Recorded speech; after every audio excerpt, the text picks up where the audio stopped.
डाईएज़ोमीथेन का हम resonating structure बनाना सीखते हैं। जैसा कि मैंने लास्ट लेक्चर्स में बताया है कि रेजोनेटिंग स्ट्रक्चर बनाना 2 स्टेप प्रोसेस होता है। पहला स्टेप में हम पता करते हैं कि इसमें रेजोनेंस पॉसिबल है या नहीं है, इसमें कंजुगेशन पॉसिबल है या नहीं है, और दूसरे स्टेप में हम रेजोनेटिंग स्ट्रक्चर ड्रॉ करते हैं। देखो, कई बार मैं रेजोनेंस को कंजुगेशन वो बोलूँगा तो वो परफेक्टली फाइन है, एग्ज़ाम्स के अंदर भी ऐसा हमें देखने को मिलता है, और वो मतलब एक अल्टरनेटिव वर्ड आप समझ सकते हो कि रेजोनेंस का मतलब कंजुगेशन, कंजुगेशन का मतलब रेजोनेंस। ठीक है यार। तो यहाँ पे सबसे पहला जो स्टेप है वो है कि हम पता करें कि इसमें रेजोनेंस पॉसिबल है भी या नहीं है, पॉसिबल नहीं है। तो इसके लिए हम क्या करेंगे, रूल्स जो यहाँ पे सेट ऑफ रूल्स लिखे गए हैं ना, ये क्या बताएगा हमें, ये बताएगा कि इसमें रेजोनेंस पॉसिबल है या नहीं है। और यहाँ पे जो सेट ऑफ रूल्स लिखा गया है ये हमें बताएगा कि यहाँ पे कैसे हमें रेजोनेटिंग स्ट्रक्चर बेसिक रूप से बनाना है। ठीक है यार, तो हम क्या करते हैं, क्विकली हम रूल्स को एनालाइज करना शुरू करते हैं। तो डबल बॉन्ड, बेसिक रूप से यहाँ पे डबल बॉन्ड का मतलब है कि पाई जो है ना, पाई बॉन्ड जो है वो पाई बॉन्ड के साथ, तो यहाँ पे 2 पाई हमें दिख रहा है, हमें बेसिक रूप से एक ही दिख रहा है, एक ही जगह पे पाई बॉन्ड है। तो यहाँ पे जो जब भी ट्रिपल बॉन्ड होता है ना, या तो एक सिग्मा बॉन्ड होगा और 2 पाई बॉन्ड होगा। डबल बॉन्ड में क्या होगा, एक सिग्मा होगा और एक पाई होगा। तो यहाँ पे ये दोनों जो ऊपर वाले होंगे उसको हम पाई मान लेते हैं, और ये जो है वो सिग्मा है। तो हमारे पास अगर 2 पाई बॉन्ड ऐसे ऐसे कनेक्टेड हो, कंजुगेशन पे हो, और कंजुगेशन का मतलब होता है अल्टरनेट पोजीशन पे, तो मतलब अगर यहाँ पे है, यहाँ पे नहीं है, और यहाँ पे अगर एक डबल बॉन्ड होता या ट्रिपल बॉन्ड होता तो हम बोलते ये दोनों आपस में कंजुगेशन में है। लेकिन इस केस में ऐसा कंजुगेशन पॉसिबल नहीं है। यहाँ पे देखेंगे डबल बॉन्ड लोन पेयर के साथ, तो हम बोलेंगे डबल बॉन्ड का मतलब यहाँ पे अगेन पाई इलेक्ट्रॉन से मतलब रखना है। तो यहाँ पे हाँ, ये जो डबल बॉन्ड है ना वो कहीं ना कहीं इस पाई इलेक्ट्रॉन के साथ रेजोनेंस में है। ये जो डबल बॉन्ड है ना वो इस पाई इलेक्ट्रॉन के साथ रेजोनेंस में है। तो हम बोलेंगे कि ठीक है, यहाँ पे जो पाई इलेक्ट्रॉन है वो इस लोन पेयर के साथ, ये निगेटिव चार्ज या लोन पेयर के साथ कंजुगेशन में होना चाहिए, मतलब अल्टरनेट पोजीशन पे। तो यहाँ पे है, बीच में एक बॉन्ड छोड़ के यहाँ पे है, तो हम बोलेंगे हाँ ये कंजुगेशन में है। और अगर ये कंजुगेशन में है मतलब ये वाला कंपाउंड के अंदर रेजोनेंस पॉसिबल है। अब हम रेजोनेंस करवाएंगे कैसे, इसके लिए क्या होता है ना कि कुछ मूवमेंट हमें ऑब्जर्व करना होता है। तो रेजोनेंस जो होता है ना, बेसिक रूप से क्या होता है, रेजोनेंस इलेक्ट्रॉन का जो पाई इलेक्ट्रॉन है उसका मूवमेंट होता है थ्रू आउट मॉलिक्यूल के अंदर जो है पाई इलेक्ट्रॉन का मूवमेंट को ही हम रेजोनेंस बोलते हैं। ठीक है। तो रेजोनेंस जो है यहाँ पे अगर हम देखेंगे तो बेसिक रूप से जो रूल्स है, रूल्स अगर हम यहाँ पे देखें तो रूल्स क्या कहता है कि लोन पेयर, हमारे केस में जो सेकंड रूल अप्लाई होगा, यहाँ पे कैसे अप्लाई होगा सेकंड रूल देखते हैं अपन। लोन पेयर या निगेटिव चार्ज जो है वो किसकी तरफ मूव करता है, पाई बॉन्ड की तरफ। तो एज वी नो कि resonance movement of pi electrons है, तो यहाँ पे जो लोन पेयर वाला इलेक्ट्रॉन है वो किसकी तरफ मूव करने लगेगा, ये पाई इलेक्ट्रॉन की तरफ। तो बेसिक रूप से ये जो है वो यहाँ पे आएगा, और जैसे ही यहाँ पे आएगा ना तो हम जानते हैं कि नाइट्रोजन जो है एक सेकंड पीरियड का एलिमेंट है, और सेकंड पीरियड के element more than 4 bond create नहीं कर पाता है, जिसके कारण से इसको यहाँ पे ब्रेक होना पड़ेगा। बात आती है कि क्यों नहीं कर पाता है more than 4 bond create and all. Basic रूप से ये जो बातें हैं ना, इसको हम केमिकल बॉन्डिंग में पढ़ेंगे, बड़ी डिटेल में पढ़ेंगे। अभी बस हमें ये समझ लेना है कि सेकंड पीरियड का कोई भी एलिमेंट, कार्बन हो, नाइट्रोजन हो, ऑक्सीजन हो, वो मोर देन 4 बॉन्ड को क्रिएट नहीं कर पाएगा। तो हम बोलेंगे कि ठीक है यार, ये बेसिक रूप से यहाँ पे मोर देन 4 बॉन्ड पॉसिबल नहीं है नाइट्रोजन के केस में। तो अगर यहाँ पे एक बॉन्ड बनता है, अगर एक बॉन्ड बनता है तो यहाँ से एक बॉन्ड टूटना पड़ेगा। हम देखते हैं स्टेप बाय स्टेप इसको देखते हैं। तो होगा क्या यहाँ पे कि इसके पास देखो 2 इलेक्ट्रॉन है ना, 2 इलेक्ट्रॉन। तो बोलेगा कि ठीक है, मैं अपना 1 इलेक्ट्रॉन है नाइट्रोजन को दे रहा हूँ और इस इलेक्ट्रॉन के साथ हम बॉन्ड बना लेंगे। तो क्या होगा यहाँ पे, अगर मैं इसको ड्रॉ करने की कोशिश करूँ तो एक बॉन्ड तो ऑलरेडी इसके पास है, और इसके पास 2 इलेक्ट्रॉन है ना, तो एक इलेक्ट्रॉन जो ये वाला मान लेते हैं, ये जो इलेक्ट्रॉन है वो यहाँ पे है, और एक अपना इलेक्ट्रॉन इसने किसको दे दिया, एक अपना इलेक्ट्रॉन जो है वो दे दिया है नाइट्रोजन को, और बोला है कि ठीक है हम तुम्हारे साथ बॉन्ड बना लेते हैं। और जैसे ही अपना एक इलेक्ट्रॉन नाइट्रोजन को दे देगा ना, तो ये निगेटिव चार्ज इसका चला जाएगा। क्यों? क्योंकि इसी इलेक्ट्रॉन के कारण इसके ऊपर निगेटिव चार्ज है, एक एक्स्ट्रा इलेक्ट्रॉन के कारण निगेटिव चार्ज है। और एक इलेक्ट्रॉन अगर देखो कोई निगेटिव बंदा है और एक इलेक्ट्रॉन लूज कर गया तो वो न्यूट्रल हो जाएगा। तो वही चीज है, ये न्यूट्रल हो गया। और अब क्या होगा, ये तो न्यूट्रल हो गया, बट देन यहाँ पे जो पॉजिटिव चार्ज है वो मेंटेन रहेगा। क्यों मेंटेन रहेगा इसके बारे में हम बात करते हैं। ये वाला चीज जो है मेंटेन रहेगा, क्यों मेंटेन रहेगा इसके बारे में हम बात करते हैं। तो होगा क्या ना यार, होगा क्या ना कि यहाँ पे जो 2 बॉन्ड है ऐसे बने हुए रहेंगे, लेकिन हम जानते हैं कि नाइट्रोजन जो है, बीच वाला जो नाइट्रोजन है वो मोर देन 4 बॉन्ड्स नहीं बना सकता। तो ऑलरेडी इसके पास देखो 1 2 3 4 हो चुके हैं। अगर मैं तीसरा बॉन्ड बनाऊंगा ना यहाँ पे, तो इसको हो जाएगी प्रॉब्लम। इसको क्या प्रॉब्लम हो जाएगी, ये अलाउ ही नहीं करेगा, बोलेगा नहीं नहीं मैं अलाउ नहीं करूंगा। यहाँ पे देखो ना, तो 1 2 3 और 4 ही बॉन्ड बना के रखा हुआ है ये, क्योंकि अब ये अलाउ नहीं करेगा ना। तो यहाँ पे जो इसका ये जो इलेक्ट्रॉन था जो पहले इसका हुआ करता था, बोलेगा कि ठीक है मुझे नहीं बॉन्ड बनाना तुम्हारे साथ, मेरा जितना कैपेसिटी था हमने कार्बन के साथ बना लिया है, तुम मेरा 1 इलेक्ट्रॉन रख लो। इस नाइट्रोजन को ये बोलेगा तुम मेरा 1 इलेक्ट्रॉन रख लो।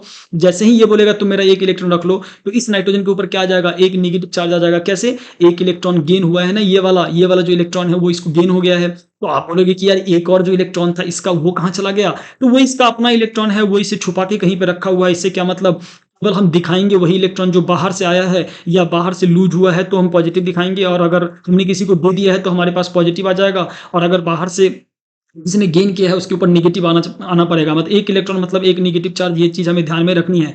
तो बेसिक रूप से हम बोलेंगे कि क्या ये दोनों रेजोनेटिंग स्ट्रक्चर हैं? हाँ, बेसिक रूप से ये हमारे जो है रेजोनेटिंग स्ट्रक्चर है। और भी पॉसिबल है क्या? तो इसके लिए हम क्या करेंगे, क्विकली और रूल्स को वैलिडेट करने की कोशिश करेंगे।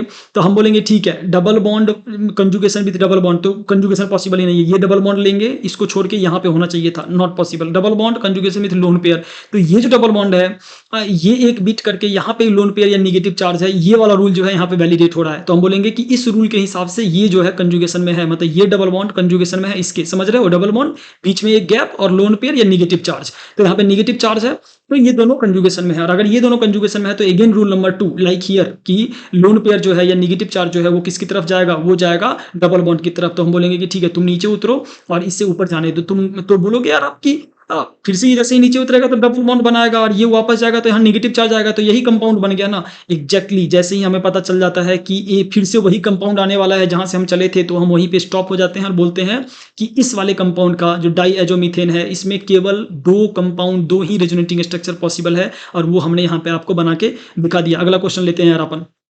अगला जो क्वेश्चन है वो साइनेट आयन है। साइनेट आयन में क्या रेजोनेंस पॉसिबल है या नहीं है, पहले हम इसको वैलिडेट करते हैं। तो हम जानते हैं कि यहाँ पे हमें लोन पेयर और डबल बॉन्ड पाई बॉन्ड दिख रहा है, तो हम बोलेंगे कि ठीक है, पाई बॉन्ड जो डबल बॉन्ड है वो लोन पेयर के साथ कंजुगेशन में है या नहीं है। तो हम बोलेंगे हाँ यार, यहाँ पे लोन पेयर या निगेटिव चार्ज है, बीच में एक गैप है और यहाँ पे हमें पाई बॉन्ड दिख रहा है, तो हम बोलेंगे तुम दोनों कंजुगेशन में हो। मतलब यहाँ पे पाई बॉन्ड, बीच में गैप और लोन पेयर, पाई बॉन्ड, बीच में गैप और लोन पेयर या निगेटिव चार्ज, तो हम बोलेंगे हाँ, तुम दोनों जो हो वो रेजोनेंस में हो। और अगर क्योंकि तुम दोनों रेजोनेंस में हो तो यहाँ पे रेजोनेंस पॉसिबल है। रेजोनेंस कैसे होगा, अगेन हमें दिख रहा है कि हमारा रूल नंबर 2 कहता है कि लोन पेयर हो या नेगेटिव चार्ज हो, वो कहाँ जाएगा, वो पाई बॉन्ड की तरफ मूव होना शुरू करेगा। अगेन जो कार्बन है वो सेकंड पीरियड का एलिमेंट है, और हमने बताया है कि सेकंड पीरियड का एलिमेंट जो है वो मोर देन 4 बॉन्ड क्रिएट नहीं करता, तो कार्बन भी मोर देन 4 बॉन्ड यहाँ पे क्रिएट नहीं करेगा। तो जैसे ही हम बोलेंगे, जैसे ही यहाँ पे जो एक ये वाला जो इलेक्ट्रॉन है, ये दो जो इलेक्ट्रॉन हमें दिख रहा है, वो यहाँ पे जैसे ही डोनेट होगा, कैसे होगा डोनेट, एक बार जल्दी से फिर से हम थोड़ा डीप में देखने की कोशिश करते हैं। तो इसके पास जो ये इलेक्ट्रॉन है वो तो यहाँ पे बैठ गया है, और जो इसके पास एक दूसरा इलेक्ट्रॉन है वो दे दिया किसको, कार्बन को, कि ठीक है मैं तुम्हें देता हूँ, हम दोनों बॉन्ड बनाते हैं, फिर इसको इसने दे दिया। तो जैसे ही ऑक्सीजन ने अपना एक इलेक्ट्रॉन कार्बन को दिया, तो ऑफकोर्स ऑक्सीजन के ऊपर जो निगेटिव चार्ज था वो तो चला गया। क्यों चला गया, क्योंकि इसके पास जो एक निगेटिव चार्ज, एक कार्बन एक्स्ट्रा था, उसने दे दिया सामने वाले को, तो न्यूट्रल हो गया। तो ये न्यूट्रल हो गया, वेल एंड गुड। नाउ अब हम क्या करेंगे, हम इधर से जो दो बॉन्ड है उसको बना लिया। जो तीसरा बॉन्ड है ना, उसके बारे में अगर हम बात करें तो कार्बन का जो बॉन्ड बनाने की कैपेसिटी है वो 4 है। यहाँ भी देख सकते हैं 3 और 1 4, राइट। तो यहाँ भी ये 4 ही बॉन्ड बना पाएगा। तो तीसरे बॉन्ड को क्या करेगा, कार्बन बोलेगा कि ये जो इलेक्ट्रॉन है ना, ये बोलेगा नाइट्रोजन तुम रख लो, मैं ऑक्सीजन के साथ बॉन्ड बना लिया हूँ। और यहाँ पे जो इलेक्ट्रॉन था वो नाइट्रोजन को दे देगा, और जैसे ही वो नाइट्रोजन को जाएगा इलेक्ट्रॉन, तो नाइट्रोजन के ऊपर क्या आ जाएगा, एक निगेटिव चार्ज आ जाएगा। तो अगर हम साइनेट आयन में देखें ना यार, साइनेट आयन के अंदर बेसिक रूप से एक निगेटिव चार्ज था in the beginning I mean this structure के अंदर, जो हमारा पहला स्ट्रक्चर था उसके अंदर। तो दूसरे स्ट्रक्चर में रेजोनेटिंग स्ट्रक्चर जो भी हम बनाएंगे उसमें भी एक ही निगेटिव चार्ज रहेगा। सिमिलरली यहाँ भी अगर हम देखें तो ये न्यूट्रल था, एक पॉजिटिव एक निगेटिव के साथ ये न्यूट्रल था। यहाँ भी हम देख रहे हैं कि ये न्यूट्रल है यार, देख रहे हो कि निगेटिव और पॉजिटिव के साथ ये क्या कैसा है, न्यूट्रल है। तो सिंपल सी बात है यार, जैसा कंडीशन शुरुआत में रहेगा, न्यूट्रल है, एनायनिक है, कैटायनिक है, वही condition through out resonating structure हमें देखने को मिलेगा। और अगर आपको कभी दिखे कि यार कहीं ना कहीं जो न्यूट्रलिटी है या जो चार्ज का जो नंबर है वो चेंज हो रहा है रेजोनेटिंग स्ट्रक्चर के अंदर, तो आपको समझना है कि वो रेजोनेटिंग स्ट्रक्चर आपने गलत ड्रॉ किया है। यस, आपने वो चीज़ गलत ड्रॉ किया है, ठीक है यार। अब हम क्या करते हैं, इसको और देखते हैं कि क्या यहाँ पे और पॉसिबल है क्या। तो हम बोलेंगे निगेटिव चार्ज है, एक डबल बॉन्ड है, तो हम बोलेंगे ठीक है, डबल बॉन्ड, बीच में एक गैप एंड निगेटिव चार्ज, तो ये तो रेजोनेंस में है, तो हम बोलेंगे ठीक है, तुम दोनों रेजोनेंस में हो। मतलब क्या कि लोन पेयर या निगेटिव चार्ज फिर से कैसा आना शुरू करेगा, पीछे की तरफ आएगा, और पीछे की तरफ आएगा तो फिर से बोलेंगे कि हाँ एक डबल बॉन्ड, और ये डबल बॉन्ड यहाँ पे आना पड़ेगा कार्बन के वायलेशन को अवॉइड करने के लिए। और जैसे ही ये डबल बॉन्ड ऊपर आएगा तो फिर से यही मिल जाएगा हमें। हम बोलेंगे कि साइनेट आयन का जो रेजोनेटिंग स्ट्रक्चर है वो इतना ही है, तो ही रेजोनेटिंग स्ट्रक्चर यहाँ साइनेट आयन का पॉसिबल है। अब हम क्या करते हैं, थायोसाइनेट का स्ट्रक्चर्स मैं आपको एक एग्जांपल दे देता हूँ जो कि आपको करके और कमेंट में आंसर करना है इसका। थायोसाइनाइट, ठीक है, थायोसाइनाइट का एग्जांपल अपन ले लेते हैं।